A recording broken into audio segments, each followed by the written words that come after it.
آسان درس قرآن نحمده ونصلي ونسلم على رسوله الكريم اما بعد فاعوذ بالله من الشيطان الرجيم بسم الله الرحمن الرحيم وما لكم الا تنفقوا في سبيل الله ولله ميراث السماوات والارض اور تمہیں کیا ہے کہ تم اللہ کی راہ میں خرچ نہ کرو حالانکہ آسمان و زمین سب کا وارث اللہ ہی ہے۔ لا يستوي منكم من انفق من قبل الفتح وقاتل، تم میں فتح سے پہلے خرچ کرنے والے اور جہاد کرنے والے برابر نہیں ہیں،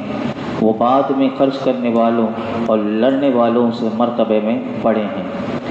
اولئک اعظم درجة من الذین انفقوا من بعد وقاتلوا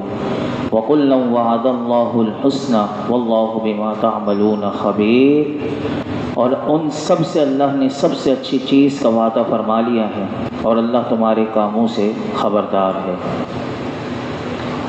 اللہ رب العالمین نے سورہ حدید کی آیت نمبر 10 میں ارشاد فرمایا کہ تم کس وجہ سے اللہ تعالیٰ کی راہ میں خرچ نہیں کر رہے، حالانکہ آسمانوں اور زمین سب کا مالک جو ہے وہ اللہ رب العالمین ہی ہے اور وہ ہمیشہ رہنے والا ہے۔ اور فرمایا جب کہ تم ہلاک ہو جاؤ گے اور تمہارا مال اسی کی ملکیت میں رہ جائیں گے اور تمہیں خرچ نہ کرنے کی صورت میں ثواب بھی نہ ملے گا، اور تمہارے لیے بہتر یہ ہے کہ تم اپنا مال اللہ کی راہ میں خرچ کرو تاکہ تم اس کے بدلے ثواب پا سکو۔ اس آیت کریمہ میں اگر آپ دیکھیں تو اللہ کی راہ میں خرچ کرنے کا حکم دیا گیا، اور قرآن کریم میں جب ہم دیکھتے ہیں تو بہت سے مقامات ایسے ہیں کہ جہاں اللہ رب العالمین نے خرچ کرنے کا حکم دیا۔ خرچ کہاں کرنا ہے؟ تو اس آیت کے تحت مفسرین نے یہ بھی لکھا کہ اللہ کی رضا اور دین کی سربلندی کے لیے مال خرچ کرنے کی اس آیت کریمہ میں ترغیب دلائی جا رہی ہے کہ دل کھول کر اللہ کی راہ میں اپنا مال خرچ کرو، اور اس بات کی پرواہ نہ کرو کہ تمہاری اولاد کا کیا بنے گا۔ سب سے پہلا ذہن میں خیال یہی آتا ہے کہ میری اولاد کا کیا بنے گا اگر میں نے خرچ کر دیا۔ تو یہ ذہن میں جب خرچ کا یہ جو وسوسہ جو شیطان ڈالتا ہے کہ میری اولاد کا کیا بنے گا اور تمہاری زندگی کی ضروریات جو ہیں وہ کیسے پوری ہوں گی، تو فرمایا کہ تمہارا معاملہ تمہارے رب کریم کے ساتھ ہے۔ زمین و آسمان کے سارے خزانے اس کے دست قدرت میں ہیں، وہ ہر چیز کا وہ مالک ہے، اور سن لو کہ وہ بڑا غیور ہے۔ اس کی غیرت ہرگز یہ برداشت نہیں کرتی کہ اگر کسی نے اس کی راہ میں اپنا گھر بار اپنا مال سب کچھ لٹا دیا ہو اور وہ کسی غیر کا دست نظر بن جائے، اور اس نے اللہ کے لیے سب کچھ دیا ہو اور وہ دوسروں کے سامنے ہاتھ پھیلانے والا بن جائے۔ فرمایا ایسا نہیں ہو سکتا۔ وہ خزانہ غیب سے جس نے اللہ کی راہ میں دیا ہے، تو فرمایا کہ اسے اس طرح فراواں رزق دیتا ہے کہ پھر دیکھنے والوں کی آنکھیں دنگ رہ جاتی ہیں کہ اس کے پاس کیسے آ گیا۔ تو فرمایا کہ وہ ایسے نواز دیتا ہے۔ اور قرآن کریم میں اگر آپ دیکھیں تو یہ جو آیت کریمہ میرے سامنے ہے، اگر آپ توجہ کے ساتھ سنیں گے تو اس آیت کریمہ کے ترجمے میں ہی دیکھیے کہ اللہ رب العالمین کا قرآن کتنا سچا کلام ہے، اور یہ بات بھی اس سچے کی ہے، اس سے زیادہ کس سچے کی بات ہوگی۔ رب العالمین کا قرآن کیا کہتا ہے سنیے۔ اللہ تعالیٰ سورہ بقرہ میں آیت نمبر 272 میں ارشاد فرماتا ہے کہ وَمَا تُنْفِقُوا مِنْ خَيْرٍ فَلِأَنفُسِكُمْ، اور تم جو اچھی چیز خرچ کرو۔ دیکھیے اس کے ایک ایک لفظ پر غور کیجیے گا۔ اب اس میں جو بھی ہو، مال نہیں دوسری چیزیں بھی آ سکتی ہیں۔ فرمایا کہ تم جو اچھی چیز خرچ کرو وہ تمہارے لیے ہی فائدہ مند ہے۔ وَمَا تُنْفِقُونَ إِلَّا ابْتِغَاءَ وَجْهِ اللَّهِ، اس آیت میں اس کے ساتھ یہ بھی جوڑ دیا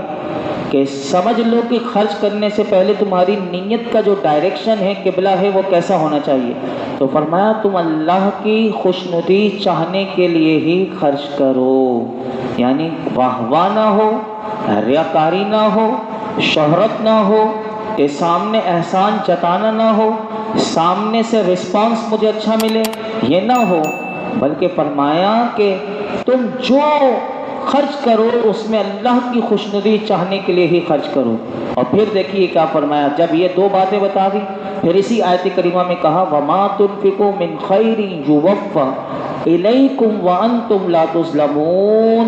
اور سن لو جو مال تم خرچ کرو گے وہ تمہیں پورا پورا دیا جائے گا اور تم پر کوئی زیادتی نہیں کی جائے گی۔ یعنی یہ گارنٹی دے دی کہ دو گے تمہیں واپس میں دوں گا، پورا پورا دوں گا۔ تو یہ اللہ رب العالمین کا قرآن بتا رہا ہے۔ ایک اور مقام پر اگر آپ دیکھیں تو سورہ فاطر میں 22ویں پارے میں یہ آیت کریمہ بھی کتنی زبردست ہے کہ اگر یہ دو آیت کریمہ اور جو ابھی آج ہم نے سنی اگر یہ یاد رکھ لیں تو ہمارے اندر جو کنجوسی اور بخل جیسا اگر مرض بھی ہو تو وہ دور ہو سکتا ہے۔ اللہ تعالیٰ ارشاد فرماتا ہے ان الذین یتلون کتاب اللہ وَأَقَامُوا الصَّلَاةَ وَأَنفَقُوا مِمَّا رَزَقْنَاهُمْ سِرًّا وَعَلَانِيَةً يَرْجُونَ تِجَارَةً لَن تَبُورَ، بے شک وہ لوگ جو اللہ کی کتاب کی تلاوت کرتے ہیں اور نماز قائم رکھتے ہیں، یعنی دو کام کرتے ہیں، سب سے پہلے اللہ کی کلام کی تلاوت کرتے ہیں اور فرمایا نماز قائم رکھتے ہیں، تیسرا کام کرتے ہیں ہمارے دیے ہوئے رزق میں سے چھپا کر پوشیدہ اور اعلانیہ تاکہ دوسروں کو بھی رغبت ملے، یہ نیت کے ساتھ کہ میں دے رہا ہوں تو سامنے والا بھی دینے والا بن جائے۔ فرمایا اعلانیہ کچھ ہماری راہ میں خرچ کرتے ہیں، اللہ فرماتا ہے وہ ایسی تجارت کے امیدوار ہیں کہ جو ہرگز تباہ نہیں ہوگی، یعنی وہ اللہ سے تجارت کر رہے ہیں، یعنی اللہ رب العالمین سے ایسی تجارت کر رہے ہیں کہ فرمایا وہ کبھی بھی تباہ نہیں ہوگی۔ اور فرمایا لِيُوَفِّيَهُمْ أُجُورَهُمْ وَيَزِيدَهُمْ مِنْ فَضْلِهِ إِنَّهُ غَفُورٌ شَكُورٌ، اور فرمایا تاکہ اللہ انہیں ان کے ثواب بھرپور دے اور اپنے فضل سے اور زیادہ عطا کرے، بے شک وہ بخشنے والا بھی ہے قدر فرمانے والا بھی ہے۔ آئیے میں دو حدیث پاک آپ کے سامنے رکھتا ہوں کہ سنی حضرت ابو امامہ رضی اللہ تعالیٰ عنہ سے روایت ہے کہ رسول اللہ صلی اللہ علیہ وسلم نے ارشاد فرمایا اے ابن آدم اگر تم اپنا ضرورت سے زائد مال جو تمہارے پاس ہے اگر خرچ کر دو تو یہ تمہارے لیے بہتر ہے، اور اگر تم اسے روکے رکھو گے تو یہ تمہارے حق میں برا ہے، اور تمہیں اتنے مال پر ملامت نہ کی جائے گی جو تمہیں قناعت کی صورت میں لوگوں کی محتاجی سے محفوظ رکھے، اور اپنے خرچ کی ابتدا اپنے زیر کفالت لوگوں سے کرو اور اوپر والا ہاتھ نیچے والے ہاتھ سے بہتر ہے۔ کتنی زبردست بات اس حدیث پاک میں بتا دی کہ اگر تم اتنا مال روک بھی لیتے ہو کہ تم لوگوں کے سامنے یعنی تم ہاتھ نہ پھیلانا پڑے اور تم محتاج نہ بنو، تو فرمایا اتنے مال پر تمہارے اوپر ملامت نہیں ہے، اور خرچ کرنے کی ابتدا اپنے گھر والوں سے کرو، یعنی گھر والوں پر خرچ کرو، اور یاد رکھنا یہ بھی بتا دیا مانگنے والے نہ بننا، یعنی ہمیشہ یوں رہنا۔ یہ دیکھیے کتنی زبردست بات بتائی کہ کبھی تمہارا ہاتھ یوں نہ ہو کہ تم ہاتھ پھیلاؤ لوگوں کے سامنے، بلکہ فرمایا ہمیشہ تمہارا ہاتھ اوپر والا ہونا چاہیے کہ تم دینے والے ہو۔ دوسری حدیث پاک سنیے، حضرت ابو ذر رضی اللہ تعالی عنہ فرماتے ہیں کہ نبی اکرم صلی اللہ علیہ وسلم کی بارگاہ میں میں حاضر ہوا، نبی پاک صلی اللہ علیہ وسلم اس وقت کعبے کے سائے میں حضور تشریف فرما تھے، میں آپ کی خدمت میں حاضر ہو کر بیٹھ گیا، لیکن ابھی ٹھیک سے بیٹھ بھی نہ پایا تھا کہ اٹھ کھڑا ہوا اور عرض کی یا رسول اللہ صلی اللہ علیہ وسلم میرے ماں باپ آپ پر قربان۔ فرماتے ہیں کہ حضرت ابو ذر رضی اللہ تعالیٰ فرماتے ہیں کہ جب میں نبی پاک صلی اللہ علیہ وسلم کی بارگاہ میں حاضر ہوا تو حضور اس وقت کعبے کے سائے میں تشریف فرما تھے۔ جب حضور نے مجھے دیکھا تو فرمایا رب کعبہ کی قسم، ابو ذر وہی لوگ خسارے میں ہیں، کہتے ہیں ابھی میں آپ کی خدمت میں حاضر ہو کر بیٹھا بھی نہیں تھا، یعنی ٹھیک سے بھی بیٹھ نہیں پایا تھا، میں فوراً کھڑا ہو گیا اور عرض کی یا رسول اللہ میرے ماں باپ آپ پر قربان، کون سے لوگ خسارے میں ہیں؟ اب دیکھیے حضور نے کیا فرمایا، میرا آقا علیہ الصلوۃ والسلام نے ارشاد فرمایا وہ لوگ جو بڑے بزنس مین ہیں، بڑے سرمایہ دار ہیں، البتہ ان میں سے جو ادھر ادھر آگے پیچھے دائیں بائیں یعنی 6 سمتیں حضور نے بتا دی. فرمایا کہ یہ چاروں سمتوں میں یعنی 4 سمت ادھر ادھر دائیں بائیں فرمایا راہ خدا میں خرچ کرتے ہیں وہ خسارے میں نہیں، لیکن ایسے بہت سے لوگ جو ہیں وہ کم ہیں. یعنی جو اس طرح دیتے ہیں میرے آقا فرماتے ہیں یہ خسارے میں نہیں ہیں، یہ دینے والے ہیں، لیکن ایسے لوگ جو ہیں میرے آقا نے فرمایا یہ بہت کم ہیں، ورنہ لوگ جو ہیں وہ خسارے میں ہیں. اسی آیت کریمہ کا جو دوسرا حصہ ہے وہ فرمایا کہ تم میں فتح سے پہلے خرچ کرنے والے اور جہاد کرنے والے برابر نہیں. اس آیت کریمہ میں اللہ تعالیٰ نے صحابہ کرام کی فضیلت کو بیان کیا جنہوں نے اللہ کی راہ میں اپنا مال خرچ کرنے میں سبقت کی تھی. چنانچہ ارشاد فرمایا اے میرے حبیب کے صحابہ،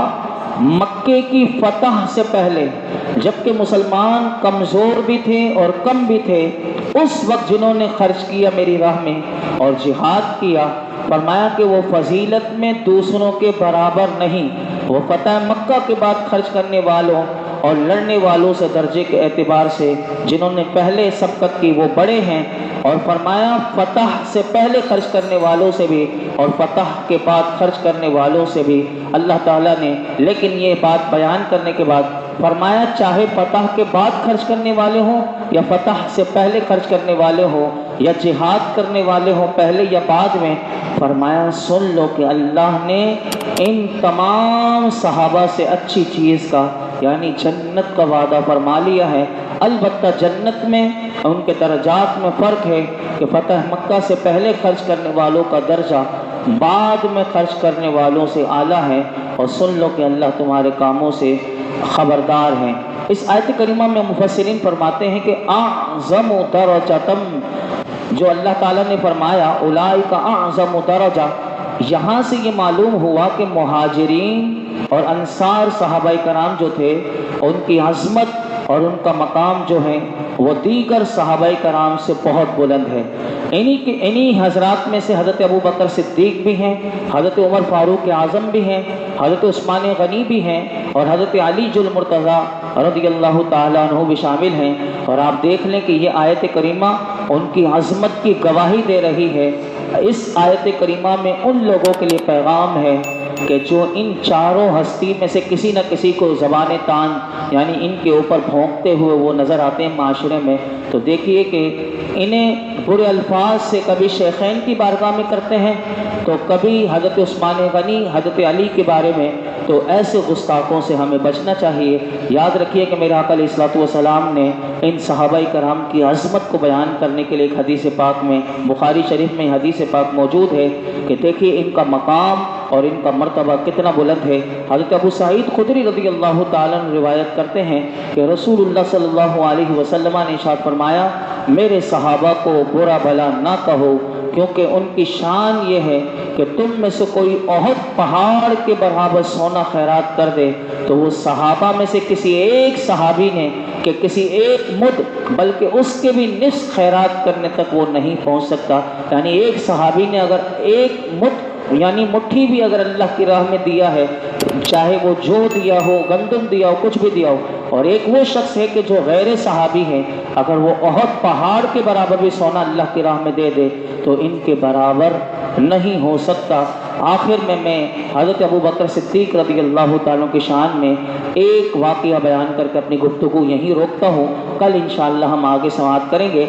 یہ سنیے حضرت عبداللہ بن عمر رضی اللہ عنہما فرماتے ہیں کہ ہم رسول اللہ صلی اللہ علیہ وسلم کی بارگاہ میں حاضر تھے کہ ان کے پاس حضرت ابو بکر صدیق بھی حاضر تھے، یعنی حضور کے پاس سیدنا صدیق اکبر رضی اللہ تعالیٰ عنہ بھی حاضر تھے. اور آپ نے ایک عبا یعنی ایک پاؤں تک لمبا کوٹ پہنے ہوئے تھے اور اسے آگے سے باندھا ہوا تھا. اس وقت جبریل امین جو ہیں میرے آقا علیہ الصلوۃ والسلام کی بارگاہ میں حاضر ہوئے اور نبی اکرم صلی اللہ علیہ وسلم کو اللہ کی طرف سے سلام پیش کیا اور عرض کیا یا رسول اللہ یہ کیا بات ہے کہ میں اللہ تعالیٰ فرماتا ہے کہ میں حضرت ابو بکر صدیق کو اس حال میں دیکھ رہا ہوں کہ آپ ایک ایسی عبا یعنی پاؤں تک لمبا کوٹ پہنے ہوئے ہیں کہ جسے سامنے سے کانٹوں سے جوڑا ہوا ہے تو رسول اللہ صلی اللہ علیہ وسلم نے ارشاد فرمایا اے جبرائیل یہ ان کی یہ حالت اس لیے ہے کہ انہوں نے اپنا سارا مال مجھ پر خرچ کیا ہے، یعنی سارا مال مجھ پر خرچ کر دیا تھا، تو اس لیے ابھی انہوں نے یہ قبا یعنی کوٹ پہنا ہوا ہے۔ حضرت جبریل علیہ السلام نے آگے حضور سے ارشاد فرمایا کہ آپ جو ہیں حضرت ابو بکر صدیق رضی اللہ تعالیٰ عنہ کو اللہ کی طرف سے سلام پیش کیجئے اور ان سے فرمائیے کہ آپ کا رب اللہ فرما رہا ہے کہ تم اپنے اس فقر پر، یعنی تمہارے پاس مال تھا لیکن تم نے سب میرے حبیب پر نچھاور کر دیا، یعنی سب کچھ میرے حبیب کو دے دیا، تو اللہ فرماتا ہے حضرت جبریل کے ذریعے کہ اپنے محبوب کی زبان سے صدیق اکبر کو یہ پیغام دیجئے کہ اللہ آپ سے فرما رہا ہے کہ تم اپنے اس فقر پر مجھ سے راضی ہو یا ناراض ہو۔ اب دیکھیے رب پوچھ رہا ہے حضور کے اس عظیم صحابی جو انبیاء کے بعد افضل البشر ہیں کہ اللہ آپ سے پوچھ رہا ہے کہ کیا آپ اللہ سے راضی ہیں یا ناراض ہیں۔ اللہ اکبر۔ میرے آقا علیہ الصلوۃ والسلام نے سیدنا صدیق اکبر رضی اللہ تعالیٰ کی توجہ فرمائی اور ارشاد فرمایا اے ابو بکر حضرت جبریل یہاں تشریف لائے ہوئے ہیں اور وہ تمہیں اللہ کی طرف سے سلام پیش کر رہے ہیں اور اللہ کا پیغام یہ لے کر آئے ہیں کہ اللہ فرماتا ہے کہ تم اپنے اس فقر میں مجھ سے راضی ہو یا ناراض ہو۔ اب دیکھیے سیدنا صدیق اکبر نے جب یہ سنا تو صدیق اکبر رضی اللہ تعالیٰ کی آنکھوں سے آنسو جاری ہو گئے اور عرض کرنے لگے کہ کیا میں اپنے رب سے بھی ناراض ہو سکتا ہوں؟ فرمایا میں اپنے رب سے راضی ہوں، میں اپنے رب سے راضی ہوں۔ اللہ اکبر۔ تو یہ ہیں وہ صحابہ کرام کہ جنہوں نے اللہ کی راہ میں اس وقت خرچ کیا کہ جس وقت خرچ کرنا کوئی آسان بات نہ تھی، اس وقت ایمان لانا کوئی آسان بات نہ تھی، اس وقت حضور کی مدد کرنا کوئی آسان بات نہ تھی، ورنہ اس وقت کفار قریش ختم کرنے کے لیے ہر وقت جان کے لالے پڑے ہوئے تھے، لیکن اس وقت سب سے زیادہ اپنی جان سے زیادہ اگر کسی کی جان کی پرواہ تھی صدیق اکبر کو تو وہ میرے آقا علیہ الصلوۃ والسلام کی تھی۔ کیا پیار تھا کہ سب کچھ نچھاور کر کر بھی کہتے ہیں کہ میرے لیے اللہ اور اس کا رسول بس، اور کچھ نہیں چاہیے، مجھے اللہ اور اللہ کے رسول چاہیے۔ ہم اللہ کی بارگاہ میں دعا کرتے ہیں اللہ تعالیٰ اپنے حبیب علیہ الصلوۃ والسلام کے یار غار کا صدقہ اللہ ہمیں بھی حضور کی سچی محبت عطا فرمائے اور حضور کی سچی غلامی نصیب فرمائے، قول و فعل کے تضاد سے بچائے، قرآن کا جو پیغام ہم سنتے ہیں اللہ اس پر ہمیں عمل کی توفیق عطا فرمائے اور یقین کی دولت سے اللہ ہمیں مالا مال فرمائے۔ الحمدللہ رب العالمین والصلاۃ والسلام علی سید الانبیاء والمرسلین وعلی آلہ واصحابہ اجمعین۔ کہ اللہ پاک جو کچھ سنا اس میں کوئی غلطی کوتاہی ہو معاف فرما، اپنی بارگاہ میں قبول فرما، ہمیں قرآن حکیم سے الفت محبت عطا فرما، سیکھنا سکھانا ہمارے لیے آسان کر یا اللہ، سمجھنا سمجھانا آسان فرما، ہماری مدد فرما، ہم سب کی غیبی مدد فرما یا اللہ، ہمیں علم نافع عطا فرما، فہم قرآن کی دولت عطا فرما، عمل کی توفیق عطا فرما، ہم سب کو عمل بنا دے یا اللہ، ہمیں عمل کرنے کی توفیق عطا فرما، ہر عمل میں اخلاص اخلاص اخلاص یقین کی دولت عطا فرما، صبر شکر کی دولت عطا فرما۔ آج تک ہم نے جتنی دعائیں کی ہیں پروردگار عالم آئندہ دعا کریں گے، اللہ ہماری تمام دعاؤں کو قبول فرما۔ صلی اللہ تعالی علی خیر خلق محمد وعلی آلہ وصحبہ۔